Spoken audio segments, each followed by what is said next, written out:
we are going to have Professor Doerte Blume to start her first lecture on one-dimensional fermions, static and dynamics. We are very glad to have you here, that you accepted our invitation, Doerte. So please, now is your turn. Yeah, thank you so much, Tobias. Thank you for having me. Of course, it would have been tremendously more exciting to actually be in Brazil, but you know, we have to sort of live with the situation. So hopefully everybody is safe. And what I want to do today is tell you a little bit about one-dimensional fermions. So let me just ask to start with, is the volume okay? You can hear me okay? Yes, sorry. Okay, that's great. So yeah, I'm going to talk about one-dimensional fermions, and I'm going to be discussing both a little bit of statics and a little bit of dynamics. And hopefully you can also see my pen as I underline a few things and use this as my pointer. So Tobias already gave a really nice introduction this morning of the speakers, so I don't really have to add much to this. I'm originally from Germany, that's highlighted here. Then I did part of my PhD in Berkeley, and then did a postdoc at Gila in Colorado, working with Chris Green. And then I spent 16 years at Washington State University, and now I'm in Oklahoma at the University of Oklahoma, where we also have the Center for Quantum Research and Technology. And that's actually what you see here. This is a new building that was finished 2 years ago. It has really nice state-of-the-art experimental facilities in the basement. I'm a theorist, so my office is actually, if you can see this, sort of just right here on the second floor. This is the old physics building where we have astronomy and high energy physics. And then this new building here, this is where the AMO and the condensed matter people live. And AMO stands for atomic, molecular, and optical physics. And that's also my background. In the sort of work that I'm going to tell you about today, the background one-dimensional systems, that's really motivated by experiments on cold atom systems. So in this talk today, I'm sort of coming from the sort of say experimental side of things. You've heard a lot of theory this morning. And so I thought I'd turn this around a little bit in the afternoon session and say, okay, if we really want to describe an experiment from the theory side of a theory point of view, what actually do we have to do? Before I get there, I thought I mentioned a few things about Oklahoma. I'm sure you've always been wondering what's the Oklahoma state lizard. It's the eastern collared lizard. This is a picture here that I took just a few weeks ago. And then the other thing is there's some hiking. This is a herd of bisons that I ran into on a really nice hike a month ago. And these are 75 bisons roaming around in a wildlife refuge where you can walk around. So few things that most people might not know about Oklahoma. So with that, let me come to my lecture. You know, as I mentioned, what I'm going to tell you about is really strongly influenced by ultra cold atom experiments. And sort of one of the things that I want to bring across is that even in these universal regimes where the S-wave scattering lengths that you heard quite a bit about in the 2 earlier sessions today, even when the scattering length is large, if we want to compare theory and experiment quantitatively, we really have to work pretty hard. And the example that I'm going to be discussing today is tunneling. and in particular tunneling in the presence of short-range interactions. So as was mentioned, if we have two atoms, they interact through van der Waals interactions. And for our purposes here, these van der Waals interactions are really short-range interactions. So what is done in the experiment, and this is something that we would like to describe experimentally. What is being done is first, there are a number of atoms prepared in a trap, then the trap is opened up, and then the tunneling, that is the escape of the atoms out of the trap, is being observed experimentally. And how is this done? Well, what they can do in the experiment is they can actually catch the atoms once they've left, and they can resolve them, they can see them with single atom resolution. And sort of what I'll show you throughout is that if you want to understand the dynamics, it's really, really helpful to start off and actually look at the static properties. So throughout my talk, I'm going to be going back and forth between dynamical, that is time dependent aspects, and static, that is time independent aspects, looking at the stationary eigenstates and eigenenergies. And that's, for example, in the two talks this morning, or the two sessions earlier today, that was discussing static properties. But of course, dynamics is interesting and very relevant for what we're doing. Okay, so you might say, well, why do we care about dynamics? And here, sort of the argument, at least to start with, is very, very general. Most processes in nature are actually not in equilibrium, and there is time evolution going on. So dynamics is something that we do want to understand. And ultra-cooled atoms really provide a test bed. They're clean. We have good preparation fidelity. We can control them to a large degree of freedom. The fidelity is quite good. And as I alluded to already, probing and imaging are really continually improving. So atoms can be observed with single atom resolution now. In addition, we have, quite generally speaking, interferometric probes. So even the phase can be probed and observed. And then another aspect is that, at least in some situations, the imaging can be done non-destructively. That means you can actually sort of look at the system as time evolves. And that's another really nice thing. Sort of more specifically for today, what we want to sort of focus on is we want to look at underlying governing principles. And in particular, we want to look at correlations in the universal regime and sort of see what role do the interactions actually play.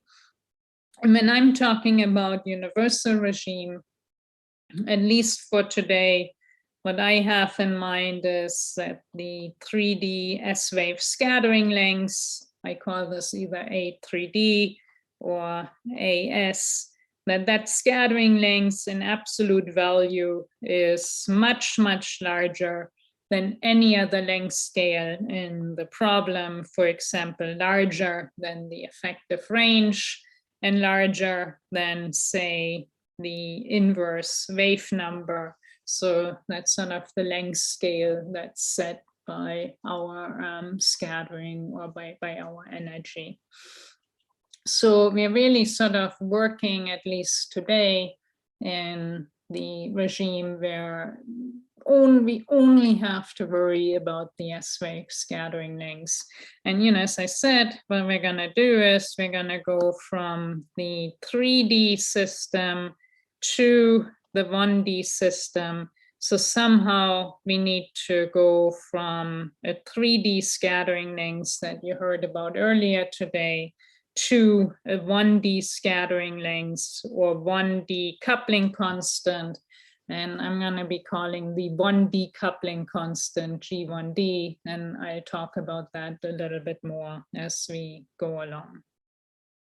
Okay, so before I move on, I want to sort of highlight two fairly straightforward things that you might recall from your quantum mechanics background. One is that if we do have a time-independent Hamiltonian, then the time evolution of our state is, generally speaking, quite straightforward. So essentially what we have is, if we start in an eigenstate and we look at the time evolution, what we get is this almost trivial phase factor here. Of course, this phase factor gives rise to interference, for example, if we do interferometric measurements, but more or less it's fairly straightforward. It's just spatially independent phase. And another thing, again, this is fairly straightforward, and I'm sure you're aware of the energy is conserved if we have a time-independent Hamiltonian.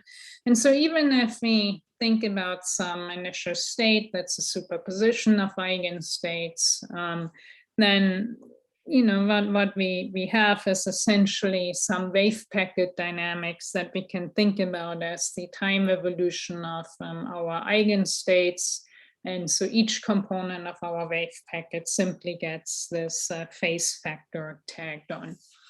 On the other hand, if we do have a time-dependent Hamiltonian, then the energy is not conserved. And more generally, we can't even really speak about eigenstates and eigenenergies of the system, because our Hamiltonian is really constantly changing as a function of time. So at best, we can speak and think about instantaneous eigenstates. So at each time, there may be a set of eigenstates that's quite convenient to think about. So in our case, where we sort of have an initial system, say particles that are trapped inside a trap, and then what we're going to do is we're going to opening up this trap. Sort of this opening up of the trap is, of course, time dependent, and this means that the energy of the system is actually changing throughout the process. Once we've opened up the trap, we have these particles in here. And what we're sort of interested in is we're interested in seeing how much of these particles, how much of the probability is actually leaking out. And you might say, okay, why is this interesting? I already mentioned what we're interested in is to sort of see what is the effect of these interactions here. So these two particles, at least if we're in 3 dimensions, might be interacting through the 3-dimensional S-wave scattering lengths, and the interaction might be described through the S-wave scattering lengths. And so then we're sort of wondering, okay, if we got 2 particles inside here, how does the tunneling dynamics change compared to just having 1 particle inside? And we'll get to that and sort of look at that. Before we discuss these cold atoms here, what I want to do is give you sort of step back just a little bit and put this into a more general context. In particular, I want to remind you of something that I'm sure you've looked at many times, or at least a number of times in quantum mechanics or your modern physics course. Let me actually go back. I don't know what happened here. I think this looks good. Namely, sort of the alpha decay. And the alpha decay is, of course, nothing but a tunneling process. So what you typically think about is you have a parent nucleus with Z protons and A nucleons. So the nucleons, that's the protons and the neutrons. And then what's the alpha decay? That's really just the emission of helium nucleus. So this particle here, this is our alpha particle, or the helium nucleus. And then we have the daughter nucleus here. So if you think back and sort of remember how this is discussed in sort of most more introductory textbooks, then the picture is that, of course, what you have is you have your system initially, and then we think about the alpha particle being sort of trapped inside your parent nucleus. It's part of the parent nucleus. It sort of rattles against this inner wall here, and eventually it can actually tunnel out. However, the energy of the alpha particle is typically of the order of 4 MeV. That is, it's actually much lower than the barrier height here, which is 15 MeV. So classically, the alpha particle would just be stuck inside, but quantum mechanically, it can tunnel out. And of course, because there's such a vast difference between the classical case and the quantum mechanical case, we sort of think about tunneling as, you know, the most severe demonstration of quantum mechanics. And so if we sort of go a little bit further and think about this, right, I said we have this alpha particle here, and that's sort of rattling around inside the parent nucleus. And then eventually, you know, each time it sort of hits the wall, there's a little bit leaking out. And we make a measurement, either we see the alpha particle here or we don't. And of course, there are shortcomings of this sort of simplistic picture of the alpha particle just running against the inner wall. And one of the shortcomings is, of course, that if we have our parent nucleus, right, it's not that we have our daughter nucleus and the alpha particle sort of sitting there, and the alpha particle is just waiting to move aside or move out. No, it's actually one system. We don't even have an isolated alpha particle inside to start with. So there are shortcomings, and what this means is that in reality, if we really wanted to treat this problem fully quantum mechanically, we have to look at the dynamics of an A-body quantum system, and we have to calculate the final state distribution. And that's, of course, a really, really challenging problem. So what I sort of want to point out here is that the tunneling dynamics that I will be discussing is relevant for a number of areas ranging from nuclear physics to, for example, condensed matter physics. Just think about the operation of a scanning tunneling microscope, to say the helium atom, not the helium nucleus. I'll discuss this in just a second, the helium atom. And then we can use the cold atom systems that I discuss in this talk today and this presentation. We can think about the sort of cold atom platform as a simulator of these more complicated systems where we don't really have a good handle, where we don't have control over the interactions, for example. So, you know, this brings me to the next example. And remember, I said if we really wanted to treat this problem here that I discussed, the nuclear problem, we really have to solve the A-body Schrödinger equation. And that's really, really, really, really daunting. So it's quite challenging. So let's look at a slightly simpler, actually a lot simpler problem, namely the tunneling of a single electron from an atom. So I'm looking now at a hydrogen atom, and I'm looking at a single electron that is bound to our proton here. And so we can get tunneling if we add an external electric field that opens up our barrier here. So what I've done is I've really just schematically sketched the Coulomb potential that's sort of holding the electron or attaching the electron to the proton. And I've done this as a function of z here while keeping x and y constant. And then through the application of an external field, I'm sort of opening up this potential. And then we can look at one electron tunneling out. And this is actually a very, very tractable problem. It's just a single electron problem right here. And that's a situation that can be solved quantum mechanically. But of course, we don't really have interactions, sort of particle-particle interactions in this example. So to get to that, what we can do is we can look at the next complicated atom, namely the helium atom, where we have two electrons that are bound. And now if we sort of play the same game, we apply an electric field and we actually open up this potential here, then we can think about and ask the question about whether the electrons might actually be tunneled out in a correlated way. So if we have the two electrons that are bound to our nucleus, do we have one electron escape and then the next one, or do we have both electrons tunnel out together? And that's an interesting question.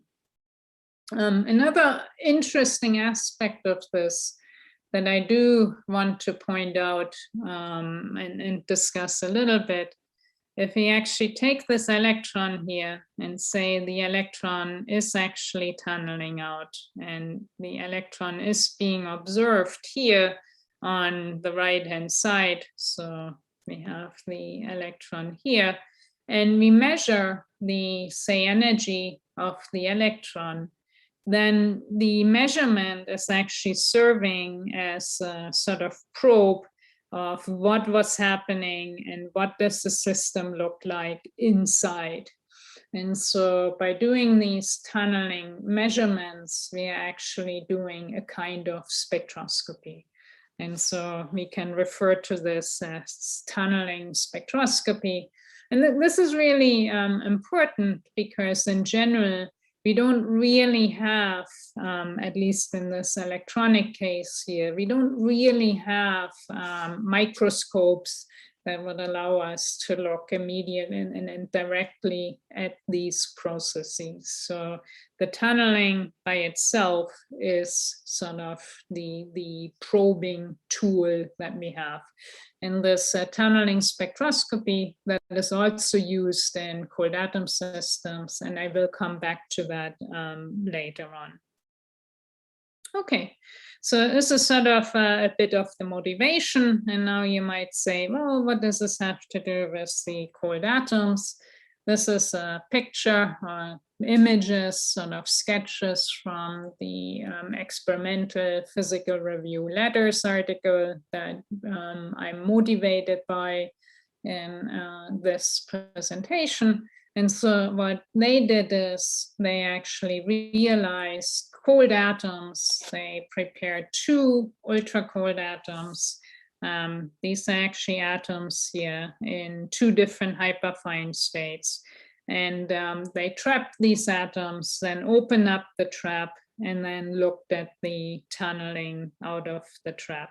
And using the analogy with the helium atom that I introduced earlier, you can think about the electrons that I discussed earlier being replaced by atoms in particular hyperfine states. So these could be two different hyperfine states as indicated here. So just think about these are atoms that are in principle identical, but they're sitting in two different hyperfine states. And this was alluded to in the context of lithium atoms this morning by Pascal Naidong. Or these atoms could be sitting in the same hyperfine state, so they're actually identical, not distinguished by their internal state. And because of that, you have sort of one atom in the lowest state and one atom in the next higher state because of the anti-symmetry of the wave function. And this was also nicely discussed by Alejandro Kijevsky in his talk just before mine where the symmetry of the wave function was discussed in some detail. Now, going a little bit further in terms of what the analogies are. In the helium atom case, we had electron-electron interactions. In our case here, we have essentially short-range or zero-range contact interactions between the atoms. And again, there's a connection to the previous lectures, which I've mentioned the zero-range interaction. And then lastly, the sort of last analogy is that in the cold atoms, we have an external harmonic trap. So this is an optical trap.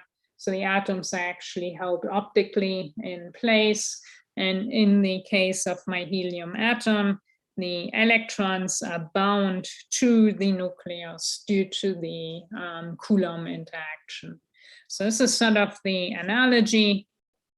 There is a key difference, and that is that for what I'm going to talk about today, the system is actually living in one spatial dimension.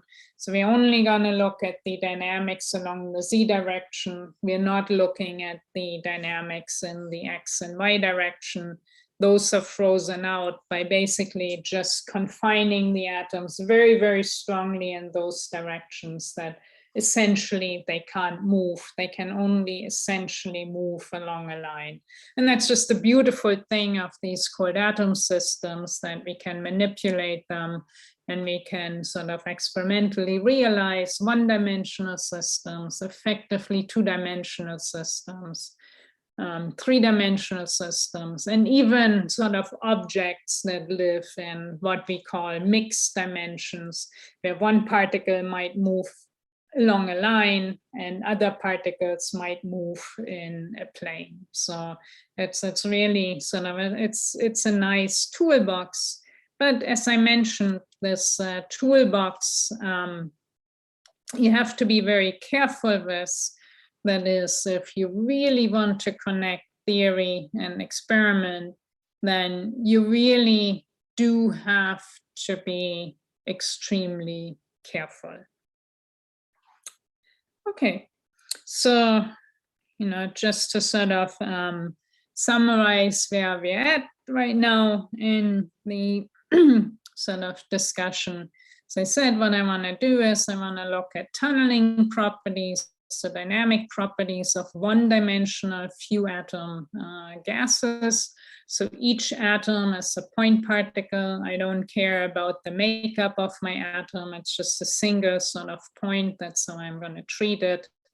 And I mentioned that tunneling can be interpreted as a kind of spectroscopic technique.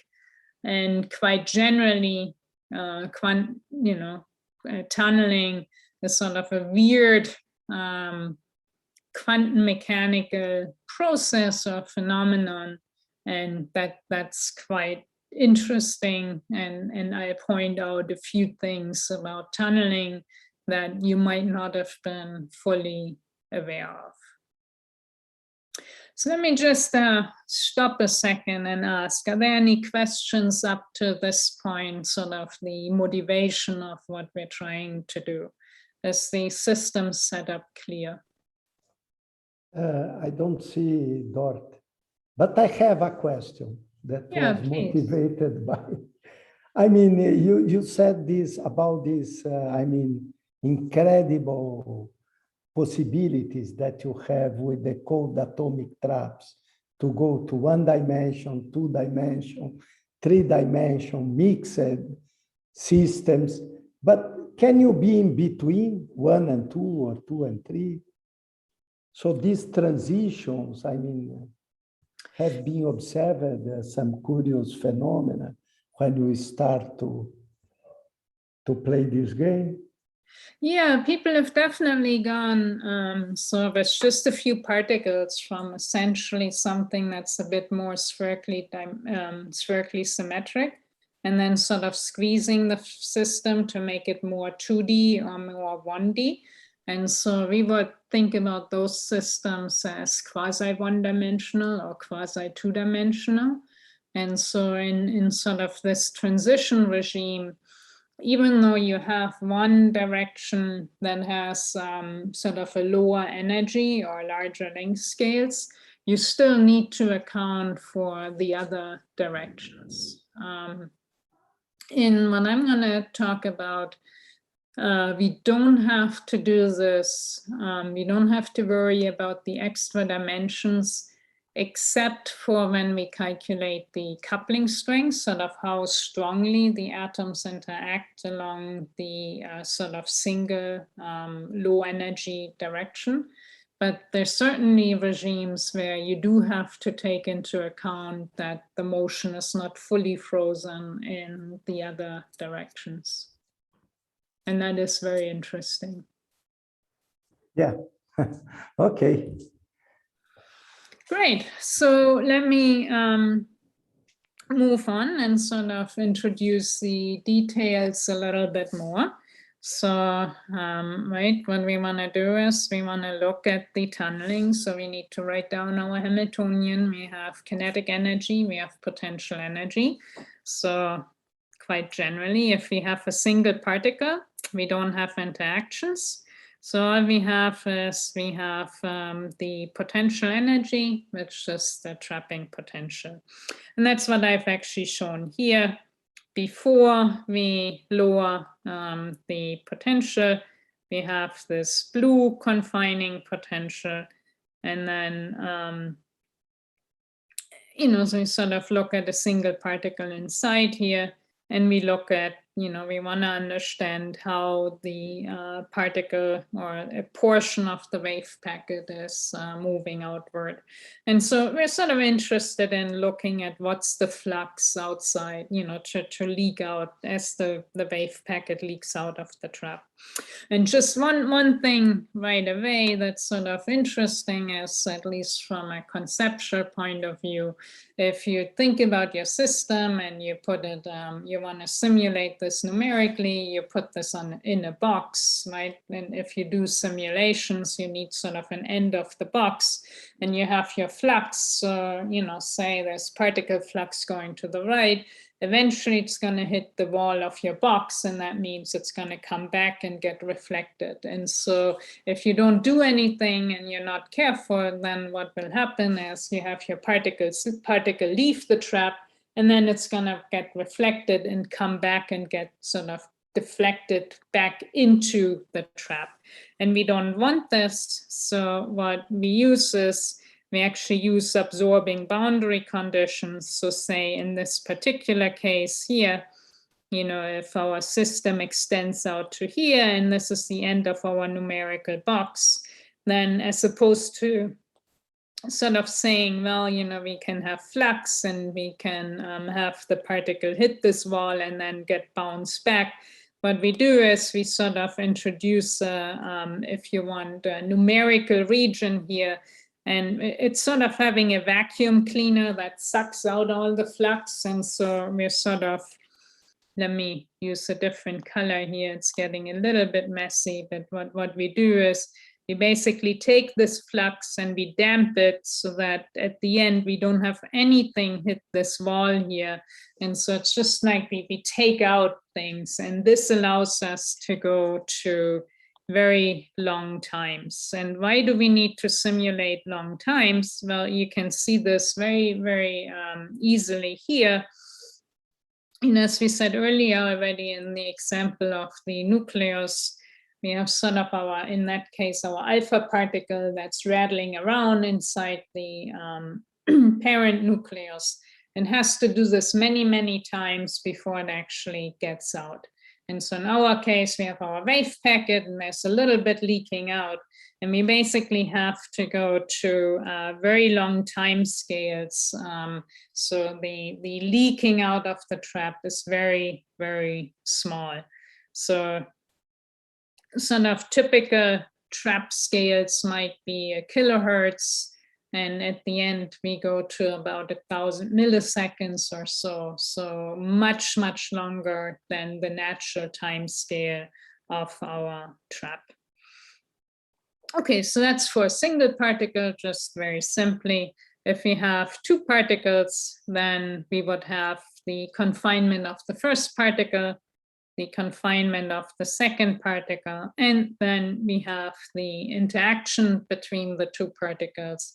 And we're really interested in the effect of the interactions and what we're going to look at. So just to give you a little bit more detail, let's look at an example. And what we're going to do is we're going to start off with just looking at a single particle. So that's sort of sketched here.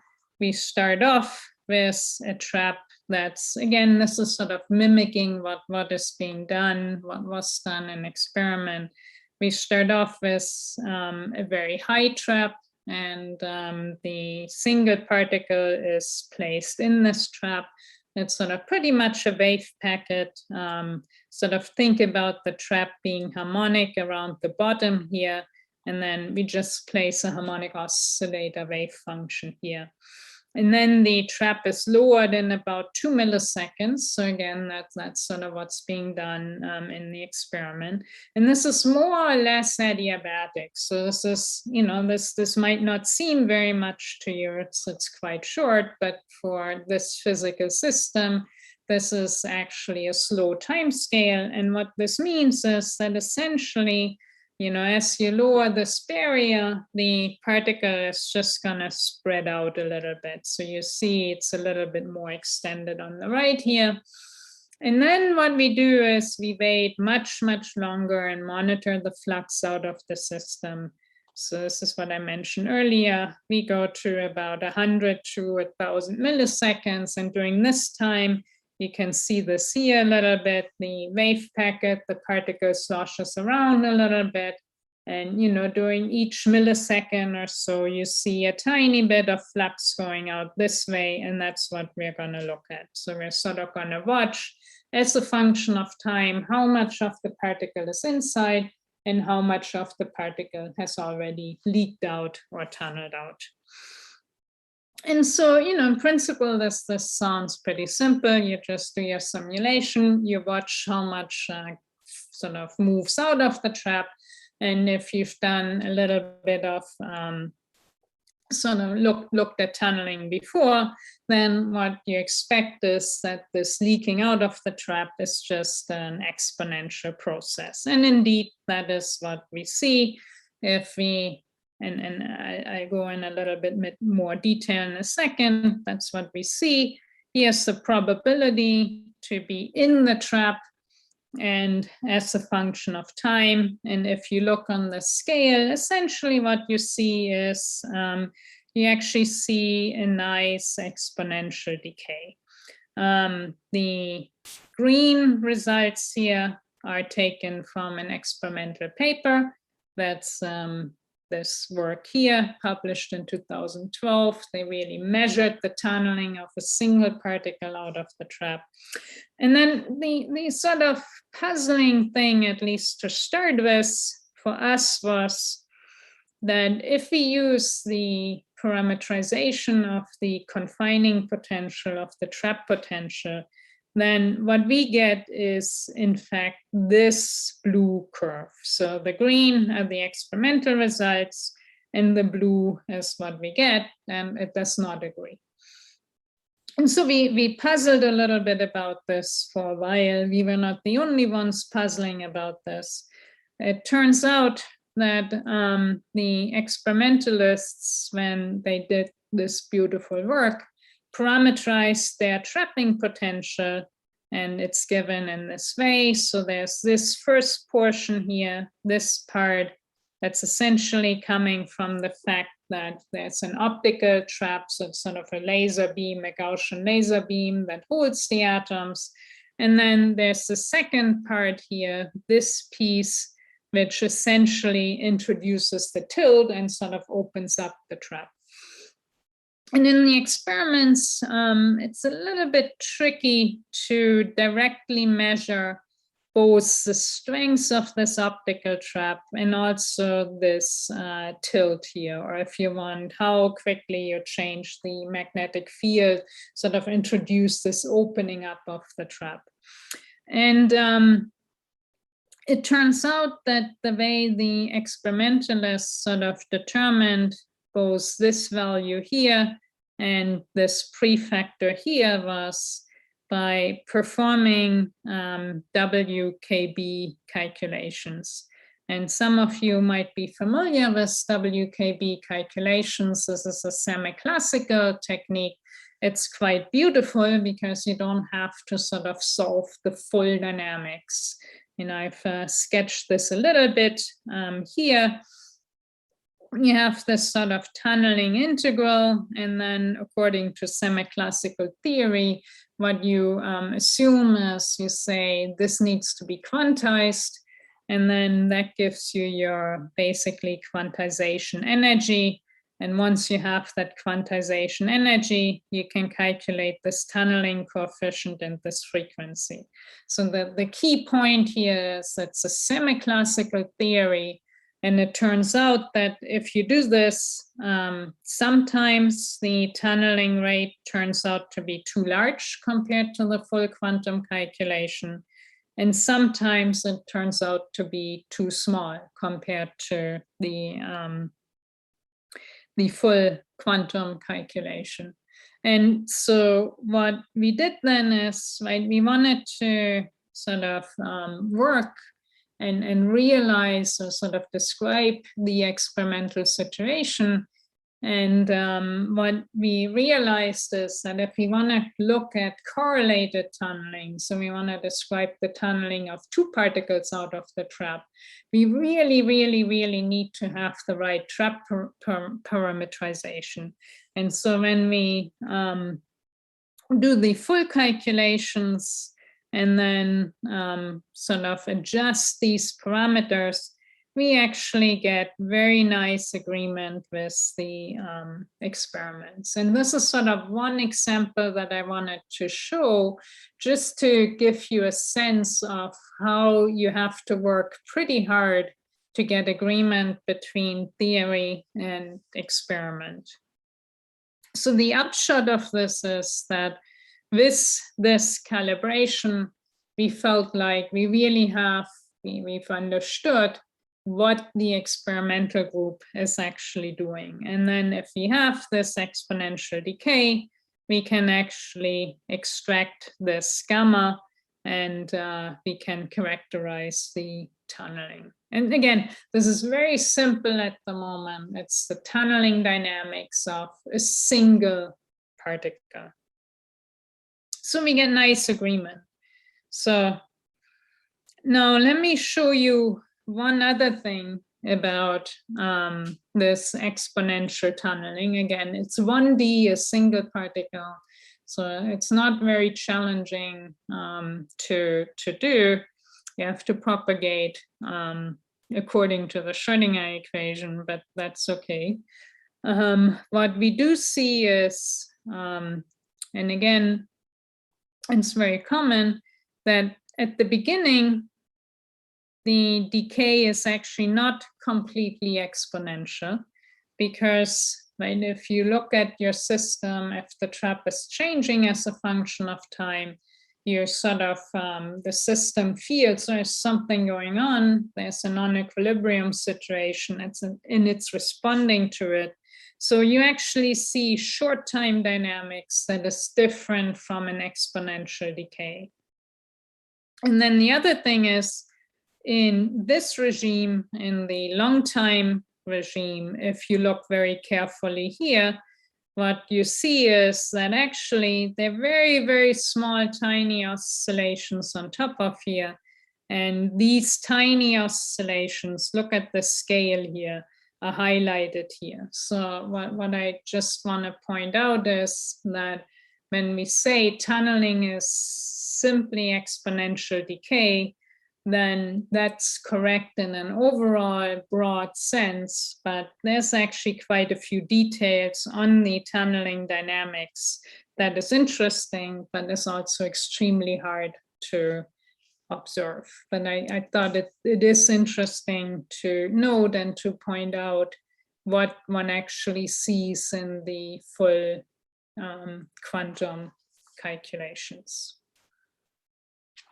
Okay, so we do have the one-dimensional tunneling process described. And I said, well, propagating the time-dependent Schrödinger equation, propagating the initial wave packet is not so hard. How do we actually do this?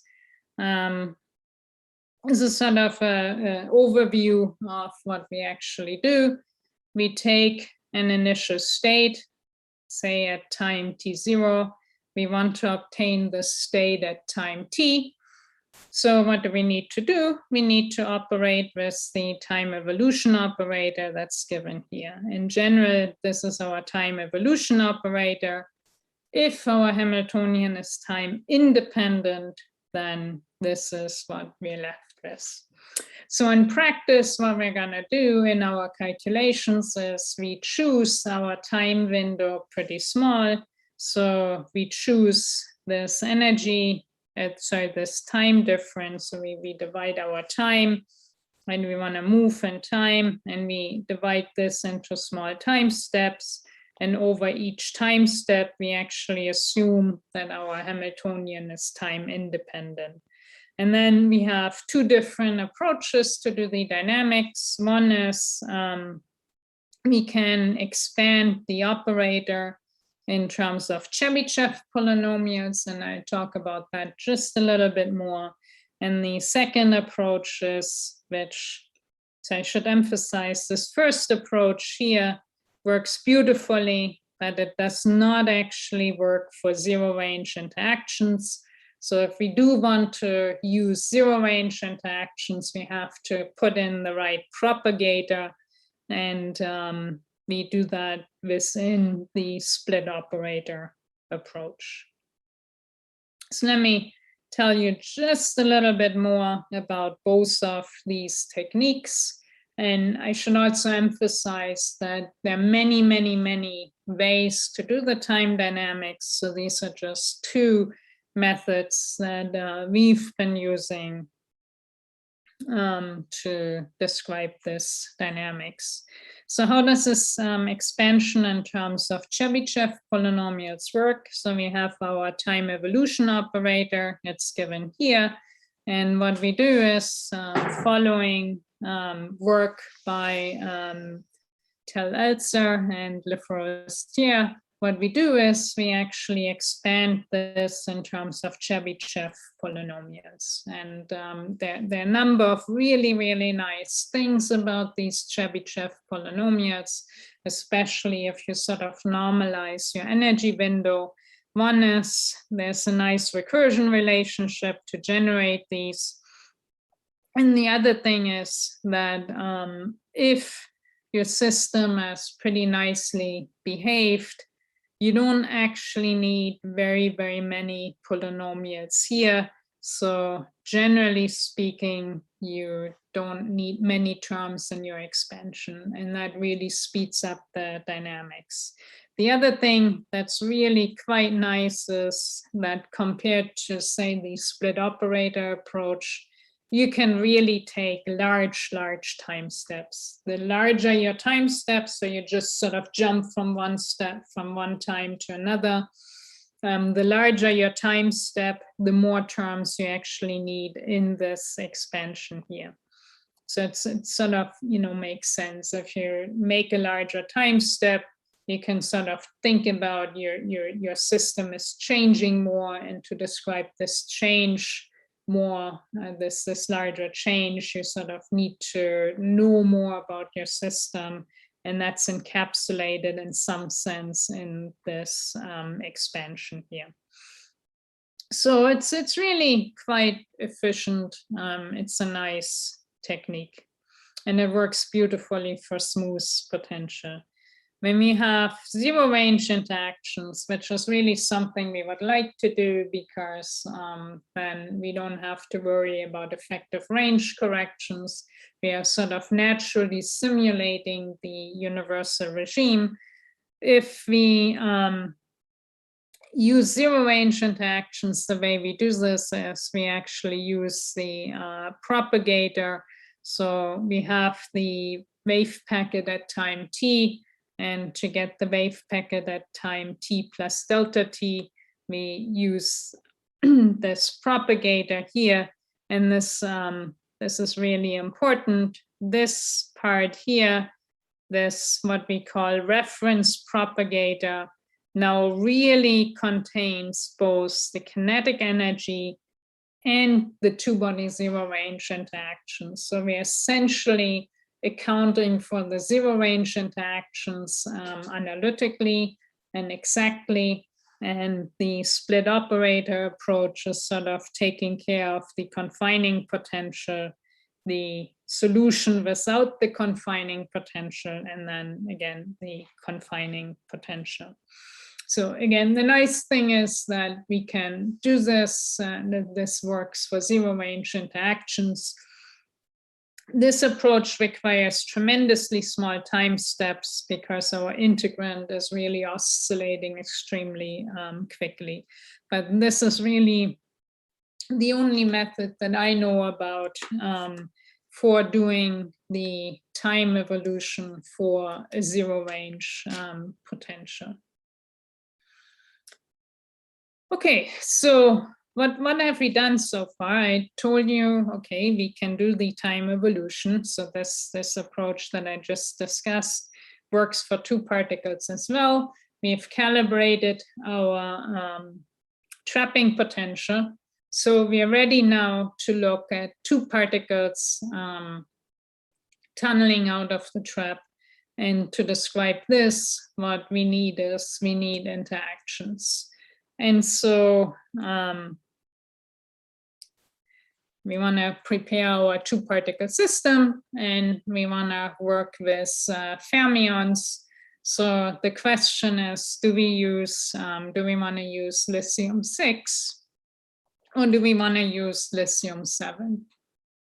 And this is a question for the audience. See if there are people out there listening.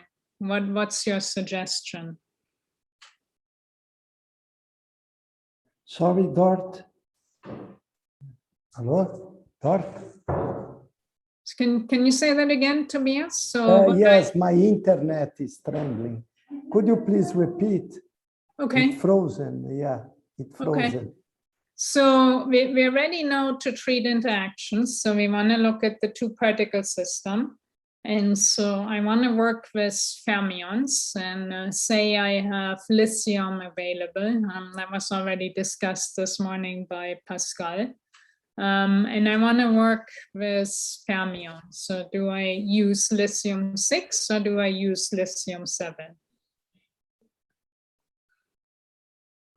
Good question for this student. One question.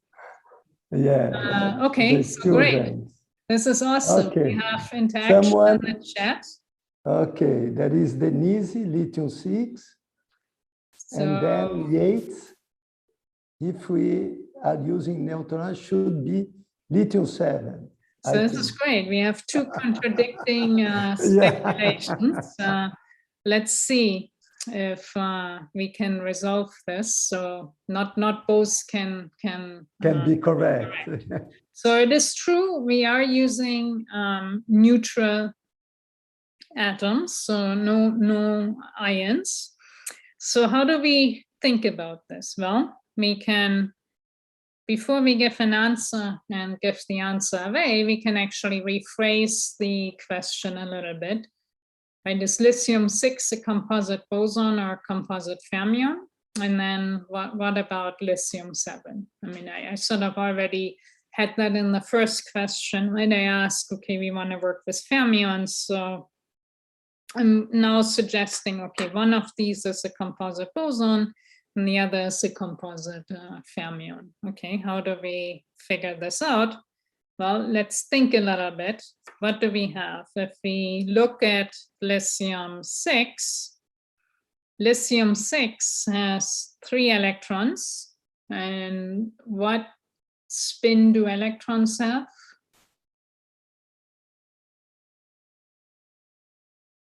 So the students should manifest.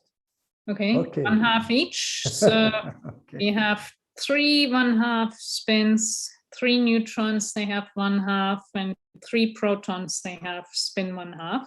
So now we need to do the angular momentum algebra that was discussed in Alejandro's talk before. And I don't want to do Clebsch-Gordon coefficients. So the argument that I'm going to use here is that if we use lithium-6, we have 9 spin 1/2 particles. So whatever angular momentum coupling that I'm going to do, if I have 9 of these half spin objects, I'm only going to come up with a half spin, right? Half integer spin. I'm never going to get an integer spin. And that means that lithium-6 is actually a composite fermion. On the other hand, if I use lithium-7, well, what do I have? I have 1 more neutron.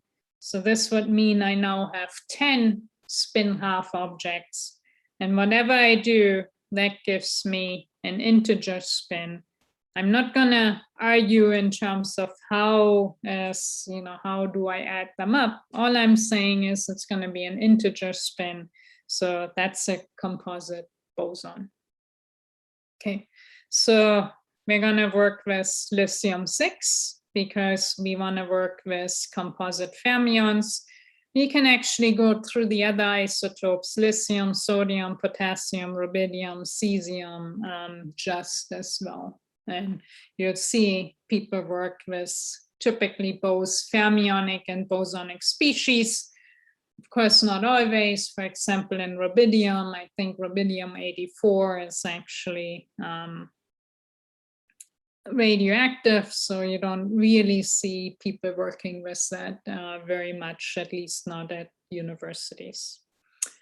Okay, so we want to work with lithium-6, and since I sort of talked a little bit about these statistics, let's just remember if we have identical bosons, all the same particles, they sort of like each other. So if we just think about piling them up in a trap, we would get something like a condensate. If we have all identical fermions, I alluded to that already earlier, they would occupy 1 fermion per energy level. When I'm in 1D now, so I'm assuming there are no degeneracies here. And then if we have a 2-component Fermi gas, which is something that I want to discuss as we move on, then it's sort of like having a spin up and a spin down electron, although we're using hyperfine states here, then we would be allowed to put 2 different spin states per energy level. And in this case, if we have a large system, we might get a quantum degenerate gas. All right. So let's look a little bit more at lithium-6. And again, this is something that was already shown this morning by Pascal Naidong. So this is the hyperfine. These are the hyperfine energy levels in the 0 magnetic field limit. What we have is we have that the nuclear spin of 1 and the electronic spin of 1/2 are coupling to give us a spin, total spin 1/2 and the total spin 3/2. And that's why you see the degeneracy of 2 and the degeneracy of 4 here in the 0 magnetic field limit, because we have 2 projection quantum numbers for F is 1/2 and 4 projection quantum numbers for F is 3/2. Now, the Feshbach resonance was already mentioned. Lithium has a number of really, really nice broad Feshbach resonances that make them nice sort of systems to work with. And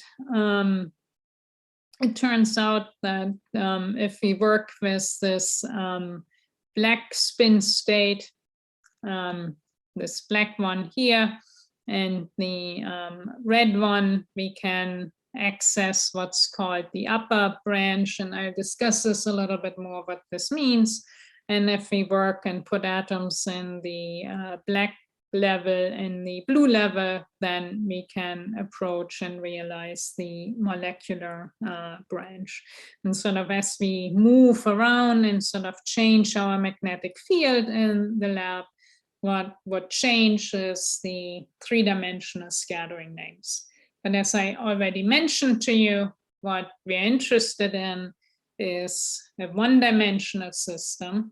And so once we have the 3D scattering lengths, what we need to do is we actually need to map that to the one-dimensional coupling strengths, or sort of the strengths of a one-dimensional delta function interaction. And that's the next thing that I want to do. Before we do this, let me just ask, do we want to take a 5-minute break? How do people feel? I think it's good, Doerte, to have 5 minutes. We are already 1 hour. Okay, so let's take a 5-minute break and let's come back 5 after the hour. And then we'll go through how we go to 1D coupling strengths, and then we look at some tunneling dynamics of two-particle systems. Great. Okay.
Doerte, Yeah.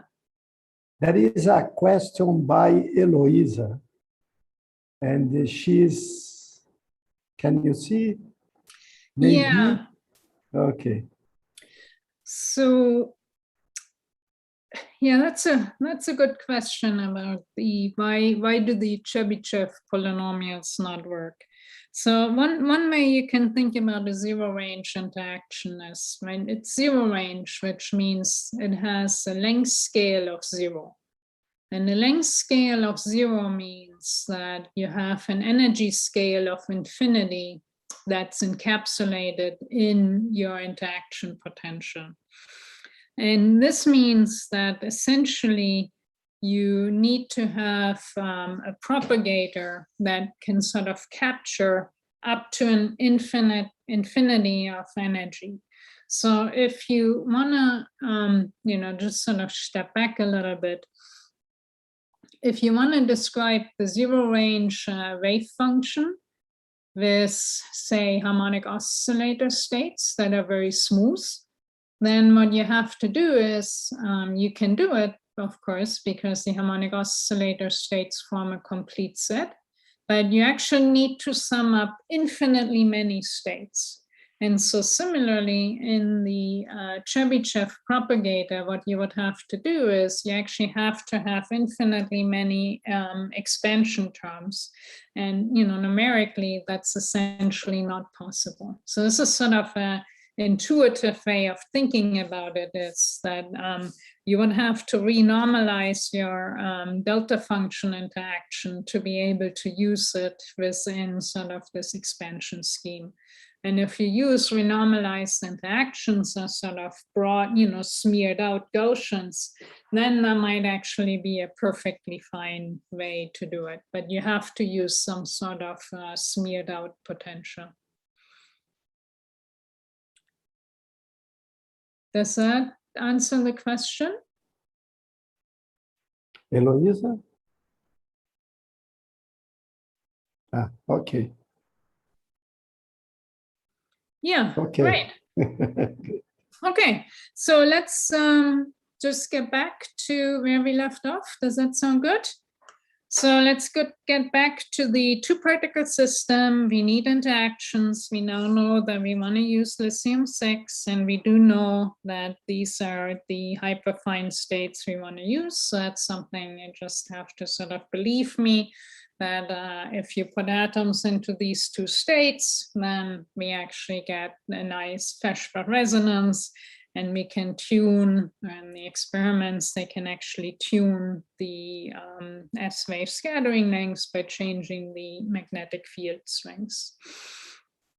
Okay, and that's exactly what they have done. So in this plot here on the left, what you see is, you see the 3D scattering lengths as a function of the magnetic field. And as I mentioned, that what we want to do is we don't want to work in full 3 dimensions, simply because treating the two-body problem in 3 dimensions with a confining potential that couples the center of mass and relative degrees of freedom would actually be numerically quite challenging. So we want to simulate and describe the system in strictly 1 dimension, and this can be done because effectively they're squeezing the system quite hard in the X and Z direction. So what we want to do is we want to sort of describe the system using 1D delta function. So let me just write it down. The interaction potential would be the interaction strengths times the delta function. And then the delta function, it's a delta function in 1D, would depend on the distance Z1 minus Z2. And the key point here is, so let me write this a little bit nicer. The key point here is that this 1D coupling strength, this G1D, can actually be calculated from the 3D scattering lengths. And that's the result that's due to Shani, and that's given down here. So the 1D coupling strength, so the sort of strength of our delta function interaction is given by basically the 3D scattering lengths, and then some sort of additional term here. Then we can think about a renormalization. And I'll come to this in just a second. So if we do this, and I'm showing this here for the weakly bound state, so the molecular branch, what we can see is that we can realize negative G1D values. So that's on this regime here. And in this regime, that's actually when we have a weakly bound molecule in our system. So it's in this branch here on the right. And then as we go over and we tune the magnetic field in this direction, we actually find a more and more deeply bound molecule. So the molecule becomes smaller and smaller. So this is sort of what we mean by the molecular branch. It means that the interaction energy is negative. So in free space, the 1D two-body system would form a molecule whose size is inversely proportional to G1D. So when we're at this point here, where the coupling constant is sort of small and negative, this would correspond to a large bound molecule, sort of a large two-body system. And that's exactly where we expect the system to be universal. Okay, so, this was quite quick. I could spend just 2 hours by itself talking about how this mapping from the 3D to the 1D coupling constant works. I'm going to talk a little bit about that as we go on, but only quite briefly. Before that we get there, I want to ask another question. Namely, I want to ask, what units does G1D have? So remember, the interaction potential in one dimension between two particles is now this coupling constant G1D times the 1D delta function. And this approach works. I didn't mention this in detail. This works provided the S-wave scattering length is much larger than the effective range in any other length scales in the problem. So this is basically saying we need our system to be universal. And it also requires that, right, we are really moving essentially along a tube. So if I look at the sort of inside the tube, then looking sort of from the side, the confining potential in the X and the Y direction have to be very strong so that we essentially don't have any motion in this direction or in this direction. We're just moving along a line inside and outside of the plane here, the camera. So that's sort of, this is the part where, really we're requiring in some sense that the system is universal here. We get away with simply using a single number to describe how the particles interact. So with this long introduction, have you figured out the answer to this? What units does G1D have? Okay, great. Energy times length.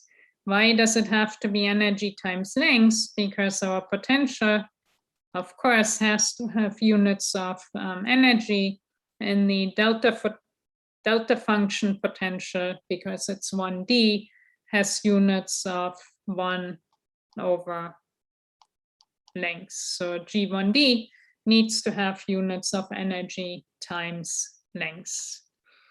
Exactly.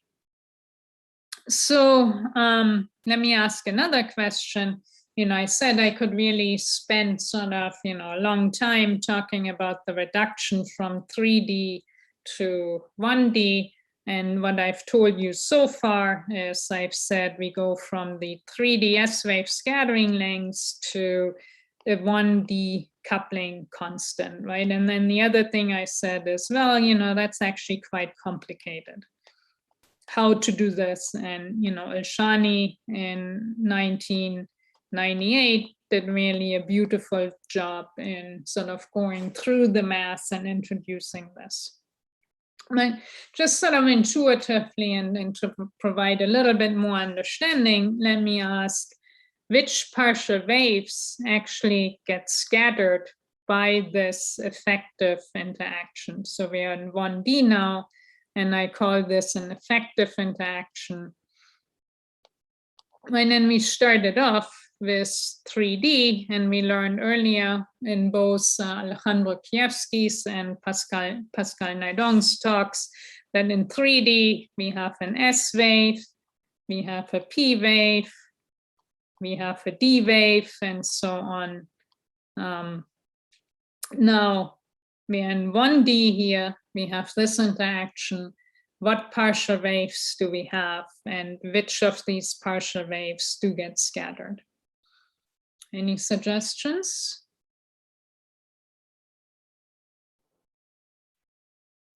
You can either... Students are thinking. Someone is manifesting. Maybe just try.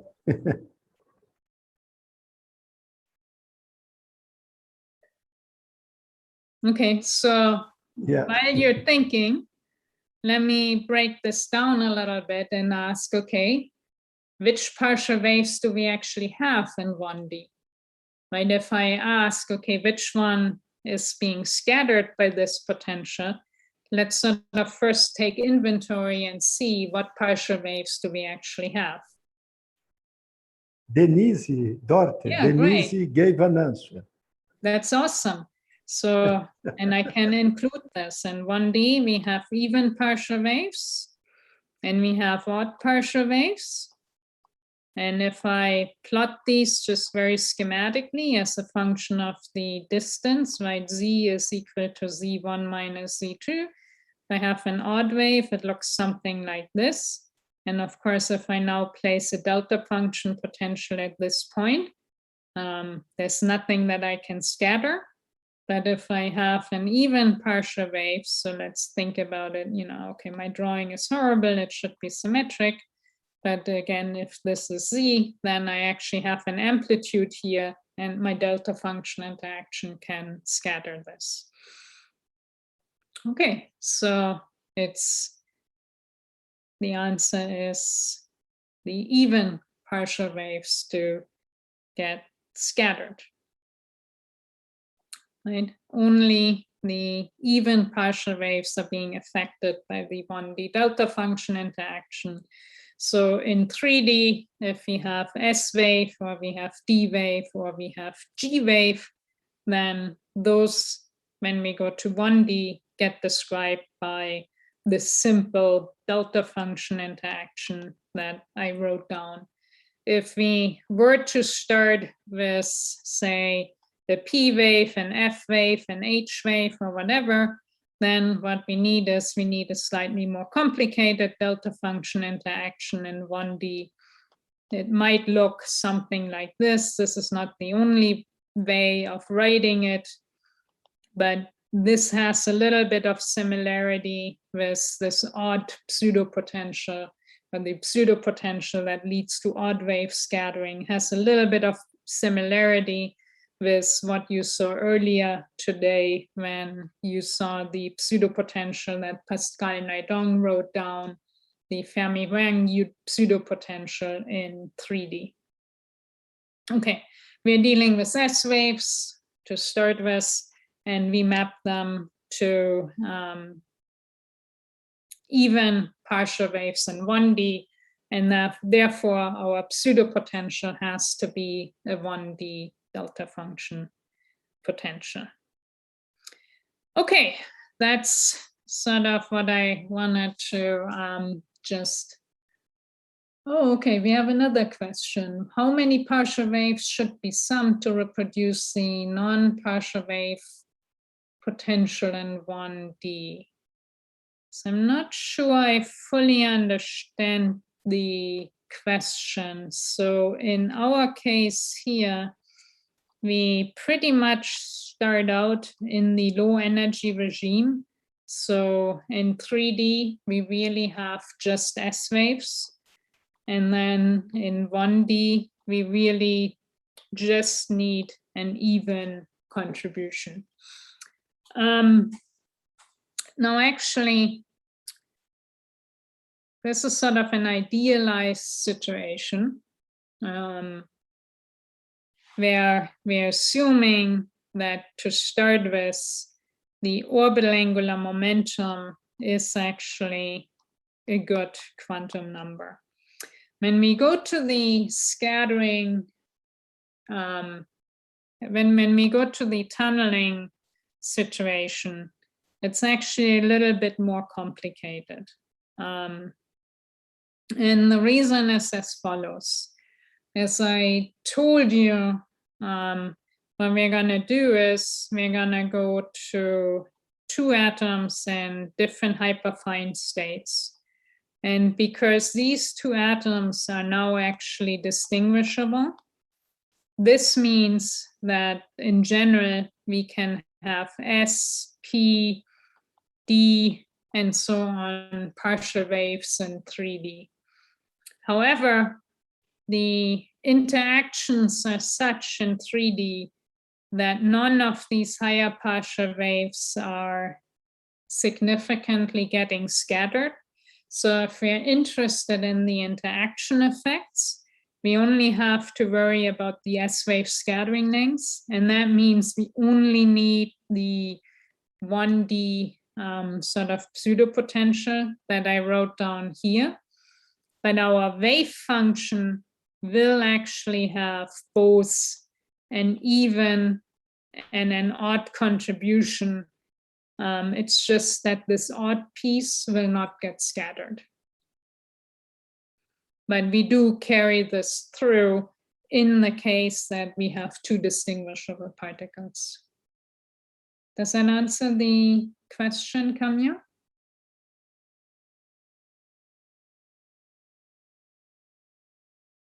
Okay, great.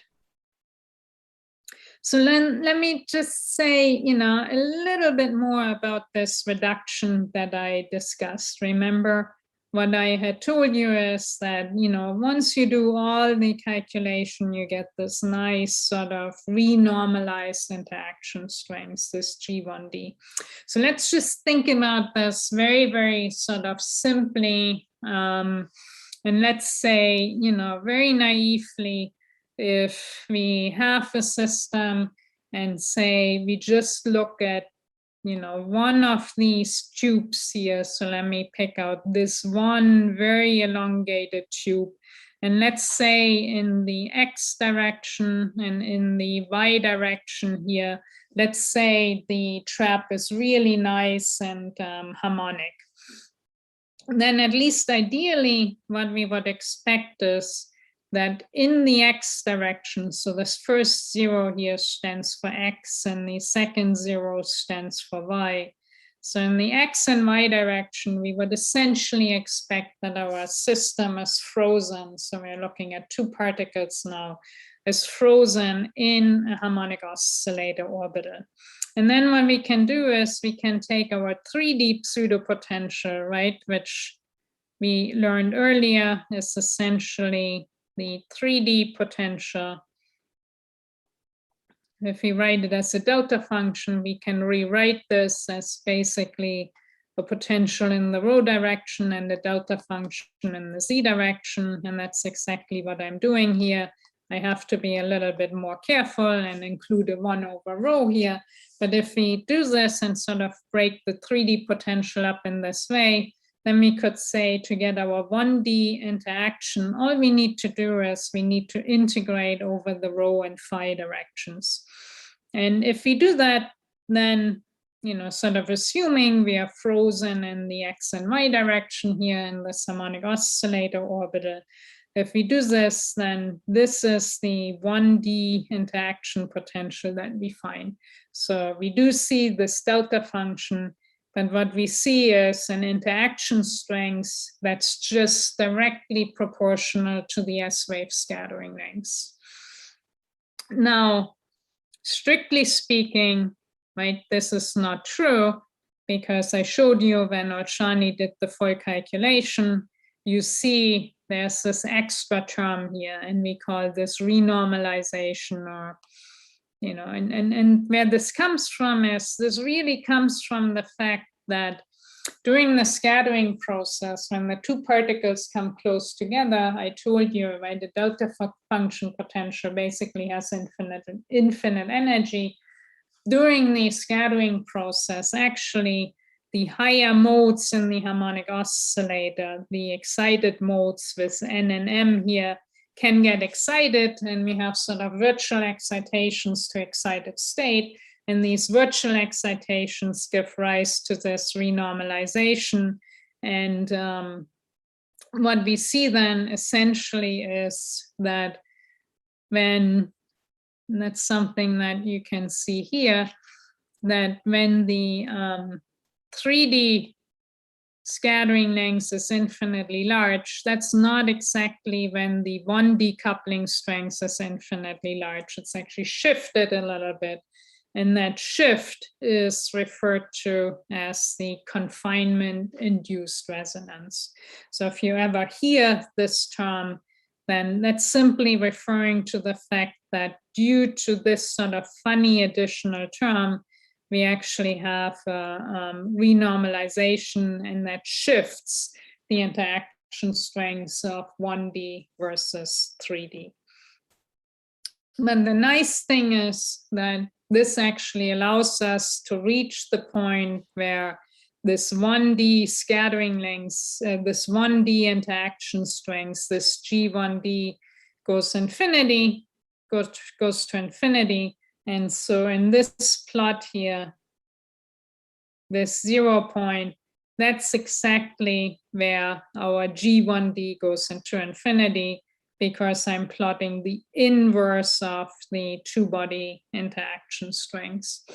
And what you see here is, you see a very, very peculiar point here where the energy levels, so what I've done here is I've just plotted the two-body energy spectrum, not in the open trap, but in the trap that is harmonic. So I'm basically taking this trapping potential here, and I'm just looking at two particles, and I'm seeing that there's two energy levels at this point here that are degenerate. And this is a point that's actually referred to as the so-called fermionization point. So it's a very sort of special point in the system. And let me show you what I mean, or what is meant by this fermionization. So we have this point here, and what you see is that we have one solution of our system that's even, and another solution here of our system that is odd. And I think you can see by eye that if I take this odd solution and flip that around, I actually get exactly the same wave function on the left as I got for the even solution. So what we have here is we have this situation where the 1D interaction strength is very, very strong, right? It's infinitely large. And it affects the even parity solution. And because that interaction is so strong, right? So normally you would sort of think, okay, my interaction is, maybe we have a little bit of a repulsion between our two particles. So the density in the middle, or the probability to be here, is going down a little bit. In this case, it's so strong for the even parity solution that we essentially go down to 0 here. And this means that the infinitely strongly interacting even parity solution looks identical to the non-interacting anti-symmetric solution. Because remember, the odd wave functions are not feeling the interaction potential. And so infinitely strongly interacting even parity solution, this red one, is, except for a sign, identical to the non-interacting odd parity solution. And that clearly looks like a fermionic solution. And this is why we're talking about the fermionization of the even parity solution, or the fermionization of two bosons. Although in our case, we don't have two identical bosons, we have two distinguishable fermions. So this is a pretty cool concept that is really specific to one spatial dimension, that if you do have contact interactions or zero range interactions, you can map strongly interacting systems of one statistics to weakly interacting systems of the other statistics. So that is pretty cool. Doerte, yeah. Maybe just to clarify, maybe I missed something. When you have an attractive potential in 3D, either having a virtual or a bound state, when you go to 1D, you have even more attraction. No, when you go to 1D. Yeah, and so here, let me just complete, because maybe I missed something. Here, this two boson system with the even solution, with the hole in the middle, you need repulsion or not?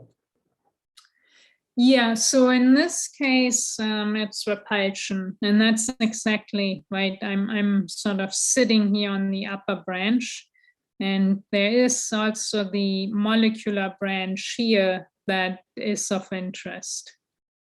And in that case, you would have sort of, maybe I go back to this case quite a while back. So this is sort of the regime where we have the molecular branch. So that would be sort of this portion here and this portion here. And if you look at this, this actually does correspond to the 3D scattering lengths being negative. Now, the one thing that you have to be careful with is you don't want your 3D molecule, if your molecule in 3D gets too small, then the mapping to 1D doesn't make sense anymore. So in other words, what do I mean? If we sort of have a 1D system, we have sort of a tube like this. If your molecule is this small here, then it's a 3D molecule, and going to 1D doesn't make any sense. But if your molecule in free space would be like this big, once you put it in the trap, let me use a different color, this one would sort of look like a molecule that's really squished. And this is a molecule that can be very well described by the 1D theory. So it truly has 1D character, whereas the blue one here does not have 1D character. Does that answer your question a little bit, Tobias? Yeah, no, I'm just surprised, because even when you have the virtual state or negative scattering length, this is a short range attractive potential. And in my mind, when you squeeze one direction or two directions, then your state becomes at some point bound. And when you go to 1D, even more bound. But I mean, I see by Oshani formula that the sign of the scattering length matters. So physically, I'm not understanding that, but maybe it's a question of some detail that I'm missing. Yeah, you can also think about it this way. So if you have a 3D scattering length that's negative and you use zero range theory, usually, we don't have a two-body bound state when the 3D scattering length is negative. Now, what we do now is we confine the system tightly. And because we have confinement in two directions, effectively what we're doing is we're pushing the 0-point energy up because we have 0-point motion in the X and Y direction from the confinement. So you didn't have a bound state in free space, but because your 0-point energy is pushed up now, you actually have a bound state in 1D. And so this is why, even though your 3D scattering length is negative, you can still have a bound state in 1D. And this is what puzzles me, because this will be an attractive interaction in 1D.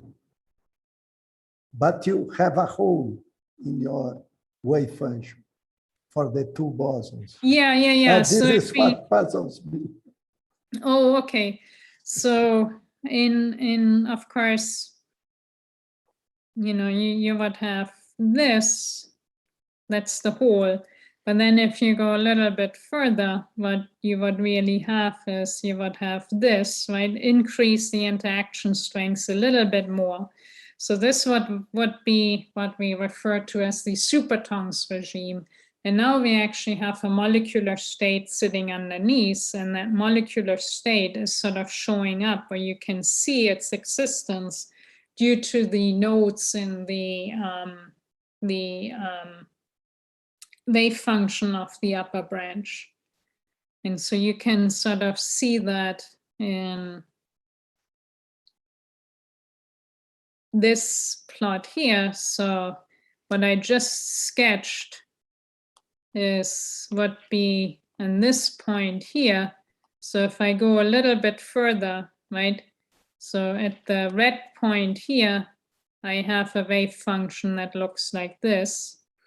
And then for the point just a little bit higher up the molecular branch, I have a wave function that goes down here. And that indicates that we have a molecular state sitting down here. And that molecular state, right, this is very localized and looks like this. And that's how you can recover your... Now it's clear. I just remember, this is very similar when you have a deep potential that your wave function just reflects. So you have a deep state down there. And at zero energy, you have a deep. That's right. Okay, thank you. Yeah, so these are all really, really good questions, because this concept of fermionization is actually very powerful. And, I'm going to continue with the two-particle tunneling, but I just want to mention that if you have, say, bosons, right, you have, in this case, 4 bosons in 1D, and you make the coupling strengths infinitely large, then it looks like you have basically 1 boson per energy level. And if you write down your wave function, it's really sort of like a Slater determinant. It's a fermionic wave function, just with different signs, so sort of sign flips. And this is a very powerful concept for single component systems that extends beyond the non-interacting and infinitely strongly interacting cases. But for the 2-component systems, these are sort of the easiest points to actually treat. And this is where we have this fermionization. So let me just go to the tunneling dynamics of the two-particle system. So we don't need too much detail. This looks a little bit scary here. Basically, the thing to sort of have in mind is that initially our two particles, our initial state is sort of localized here. That's where the minimum of our potential is. And then the barrier gets lowered. And then what can happen? The first particle can tunnel out in this direction. Here. The second particle can tunnel out in this direction here. But then you can also have another situation. You can have tunneling of both particles together. That's this direction here. And we do refer to this as the pair tunneling. And just to show you that this pair tunneling really happens, so this is really the correlated tunneling. I just have one sort of overview sketch where I'm showing you the magnitude of the flux. This is on the left for the non-interacting case. So we don't have interactions between the two particles. So think about G1D is equal to 0. So we just have what I said before. We have the two particles tunnel out independently, and that's just a snapshot at one particular time. On the other hand, when we do have the attractive interactions, we start our system sort of in a molecular state initially and then lower the trap. You actually do see quite a bit of this pair tunneling. So clearly the interaction strength does have an impact on the tunneling dynamics. So we do see whether the system starts off in this molecular branch, this is where we see the pair tunneling, or starts off in the upper branch. And of course, experimentally, they can control the initial state. So just right now, I showed you flux for starting off in a molecular branch. What I want to do next is I want to start the system off in this fermionized region, in this region where the one decoupling strength is infinitely large. And that's exactly what was done in the experiments, and that's also what can be simulated. And that's what we see here. This is the mean number of particles inside.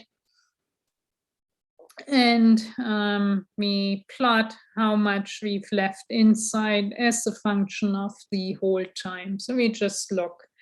And what we see in red is this curve here from our calculations.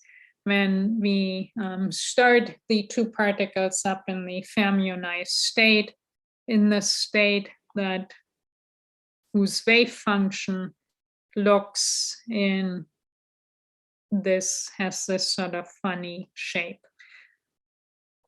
And if you compare that with the experiments, clearly the agreement is very, very nice. And then if you prepare the system a little bit higher up in this upper branch, in this what's called Supertong's Girardeau regime, if we start off here, then we're sort of pushing the system higher up. It's closer to the barrier, the top of the barrier, and the tunneling actually occurs much faster. So intuitively, this makes sense. Now, what I want to do next is, on the next slide, I want to look at what happens if we don't start off in this state where we have essentially even parity, but we start off in this fermionized state. Right? Experimentally, they can actually choose two identical particles. They can put the atoms in the same hyperfine state.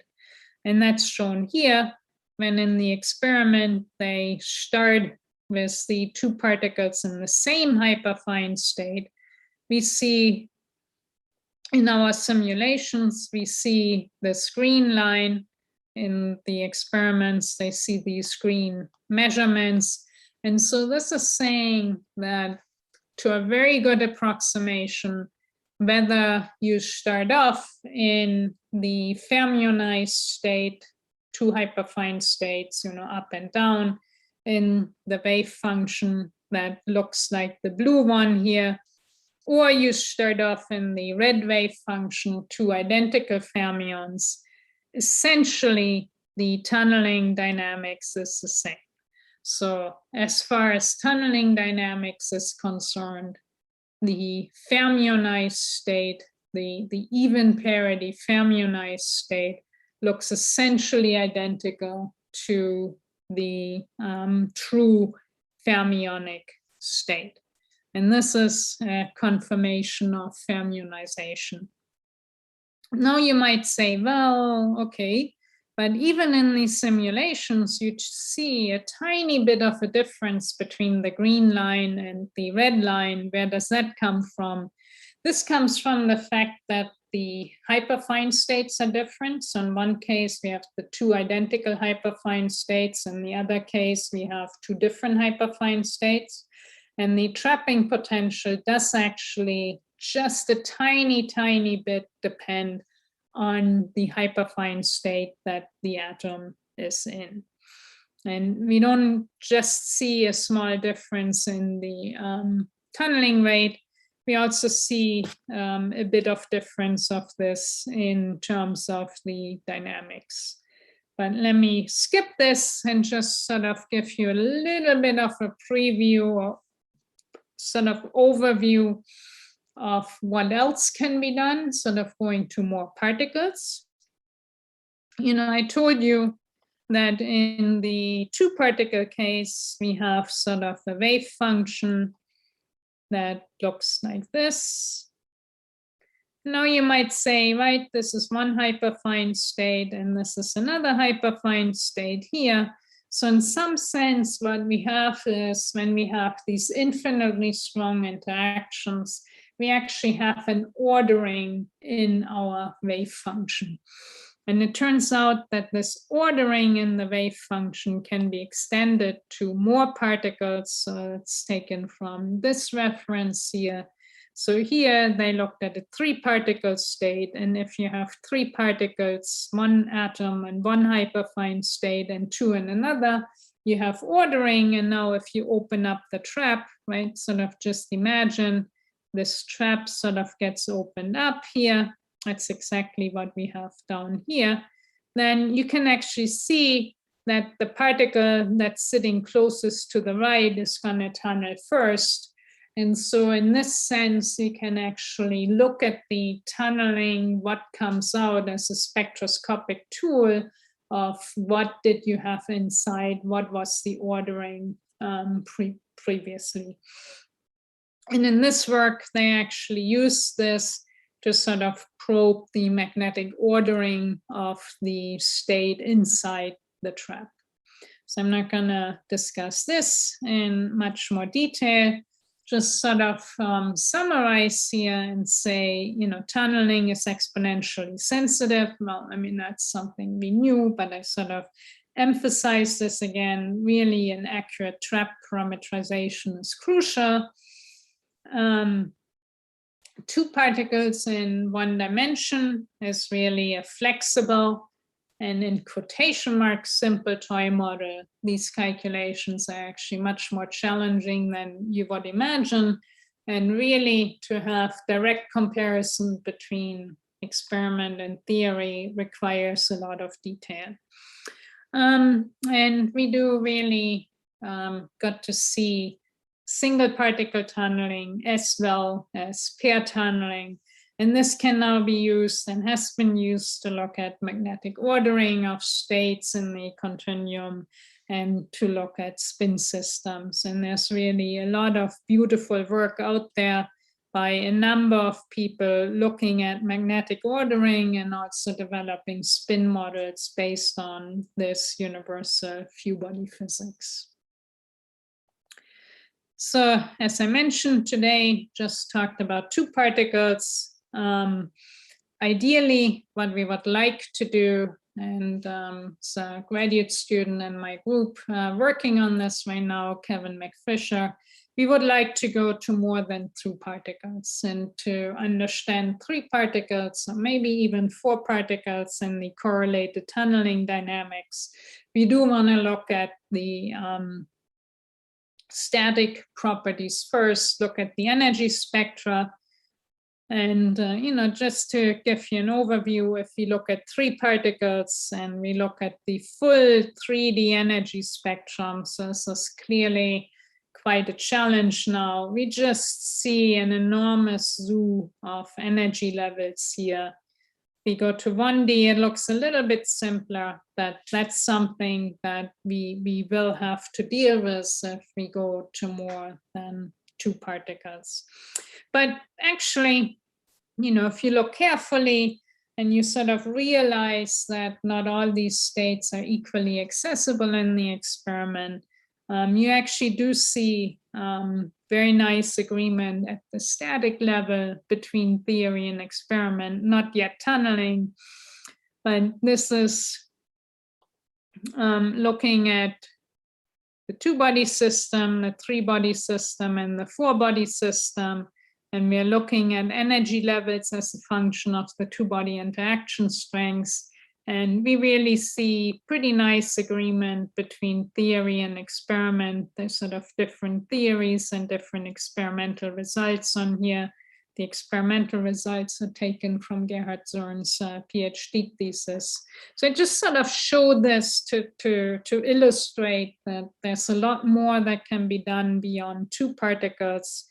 And in fact, there's been really beautiful experimental work going from just having one impurity to having one impurity with one sort of spectator atom to one impurity with almost like a Fermi C, 5-6 particles sitting around, and the buildup of essentially a Fermi C, one atom at a time.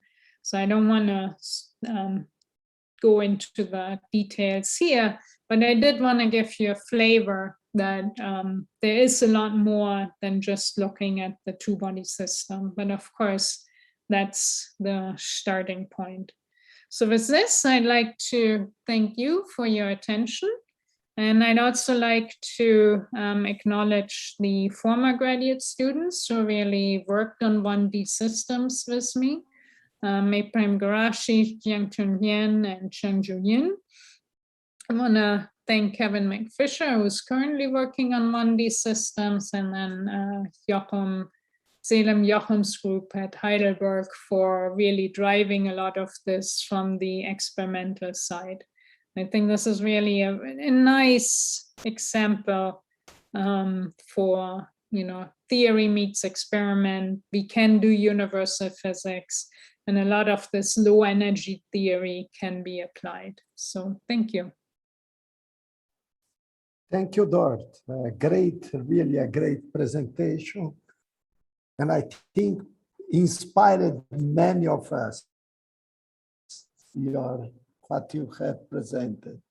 I want to ask the students if they want to ask something for Doerte.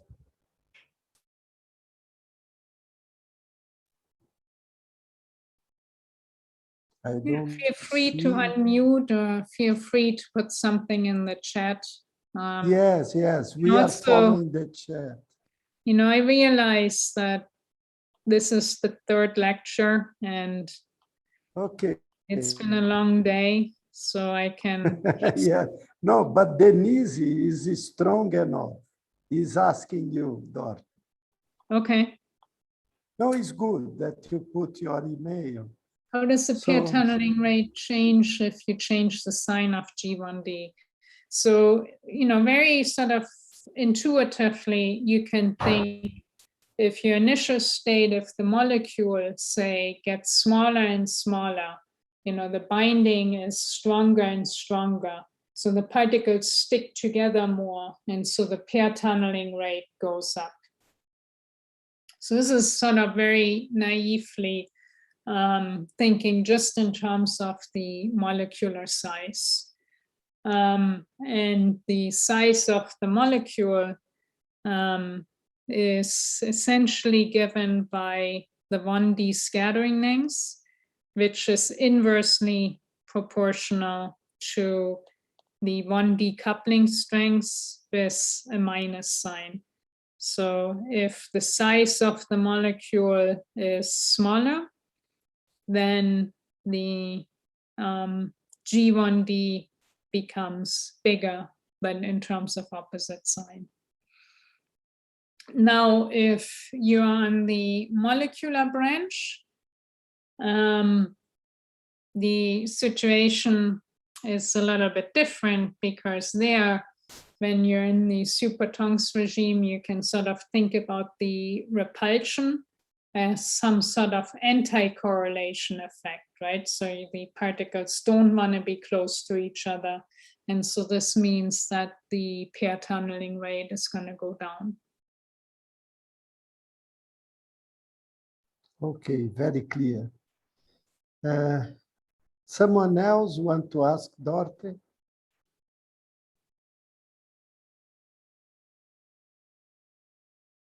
So it seems that there is no more questions for the moment, but I think you can write to Doerte. No, she left her email. So I want to thank you, Doerte, for this great lesson to us, and eager to hear you tomorrow. No? Yeah, thank you So, for thank you having very me. much. And, you know, hopefully everybody can make it tomorrow to Pascal's talk. I guess for me, it's early in the morning, and for other people, it's late at night. It depends on where you are. And really feel free to ask questions, right? The more you ask, the more you learn. Yes. So thank you, Doerte. So for now, I think we can rest. So thank you very much. I would like also to thank Alejandro and Pascal. Probably Pascal now is sleeping at this time. So thank you everyone, and tomorrow we continue. Okay, goodbye. Thank you, bye-bye. Bye.